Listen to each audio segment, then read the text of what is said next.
On the main island of the Kinmen archipelago, beaches and buildings still carry the scars of war.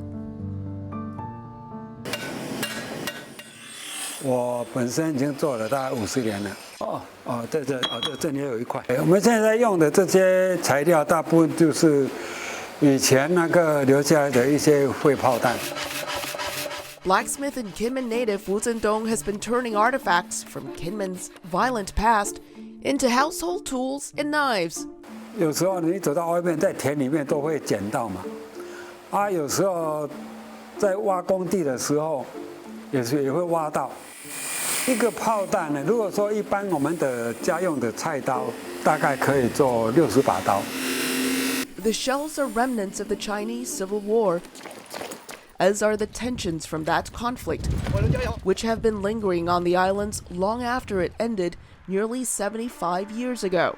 1949年这场战役，当然，国军来到了金门，也成为这里为反攻大陆的基地。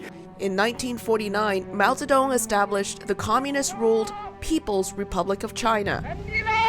The Kuomintang, or KMT government, retreated to Taiwan as the Republic of China. On August 23, 1958, communist troops launched a surprise artillery attack on Kinmen. KMT forces on the island returned fire. The artillery battle ended up lasting 44 days. University lecturer and retired Army officer Honor Ni was only 3 years old, but remembers those days vividly. 炮战来得很突然嘛，所以大家都在山丘挖土洞，挖了土洞躲进去，因为在土洞里面空气不流通嘛，然后很多那个排泄物也在里面，所以空气很污浊。那有一天我就受不了，我就往外跑。 那所有里面的父母亲亲人大家都跑出来追我，但是他们在追我的时候呢，炮弹正好打在那个防空洞里面，所以等于是我救了他们。 Eventually, the communist government and the KMT agreed to shell each other on alternate days. This continued into the 1970s. 我们从小长大，每一个人都会听炮声，知道炮弹落的距离大概离我们多远。炮，这通是很远的，然后砰，那应该就在附近了，我们赶快就要躲起来了。那这很多炮弹，因为它不会爆炸嘛，它是送传单的嘛。我们捡到的时候都会瞄2下，就是大概就是讲说，那个大陆他们的那个风景很漂亮，生活很好，跟我们这一边送过去的也差不多，都一样的。 The shelling ended when the U.S. switched diplomatic recognition from the government of Taiwan to that of Communist China.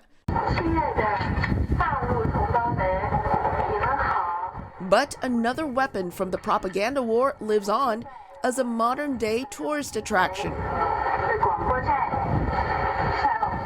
Built in 1967, the Beishan Broadcasting Wall blared anti-communist propaganda into China until the late 1970s.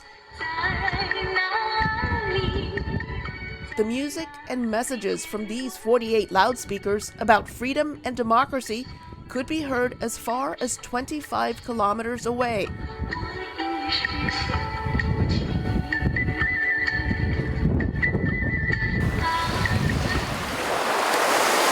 当年所有的在岛上几乎都是军人，那从小就耳濡目染。 那大家都慢慢觉得说，很崇拜军人。我是坚持要考军校，而且我还号召我们同学到每个班去宣导，说要崇军报国。那崇军报国就是要完成祖国统一。所以这所谓的统一，我也常跟着，所谓的统一不是中国大陆统一我们，是我们来统一他们。 祖国统一是历史必然。 But Chinese leader Xi Jinping defines unification differently. In his 2024 New Year speech, he said Taiwan and China will surely be reunified. Tensions in these waters started to flare up again in mid-February when 2 Chinese fishermen were killed when their boat capsized. The men had been running from Taiwan's Coast Guard, which said the boat had trespassed in waters near Kinmen. Taiwan and China have both increased patrols in the area, while some Taiwan residents have been fearing even preparing for China to attack, those in Kinmen share a different view. 我们在金门长大了，我们已经习惯了。我们如果要怕的话，我们在83炮战那段时间，我们早就都跑到台湾去了。金门的同胞根本就没有在担心这个问题啊，因为他们就是我们的根就是在那边，就是从那边过来的，不会有人伤害自己的手足兄弟啊。但是其实他们 University student Wu Jingxuan says many Kinmen residents feel affection toward China. They identify themselves as Chinese or Kinmenese. Many of them support the KMT party, which favors closer ties with China. Kinmen even imports water from China through a pipeline. 因为本来我们就是中国人嘛，因为在以前那个年代，这个金门、厦门，我们金门以前就是属于福建省了，所以说在两岸还没有断绝来往之前，几乎两岸就是一个生活圈嘛。Unlike many of the residents on the island, Kinmen native Ouyang Zhengyi voted for Lai Qingde of Taiwan's ruling Democratic Progressive Party, or DPP, in January. Lai won the presidency with just over 40% of the vote. 比较稳重，那个也比较踏实啦。Beijing does not favor DPP supporters who want to distance Taiwan from China. But Ouyang and many KMT supporters in Kinmen are not worried about Chinese pushback. 如果你想打下来，以前都打下来了，金门人不会怕这个了。大陆会不会打金门？不会，他已经打台湾，所以金门最安全的。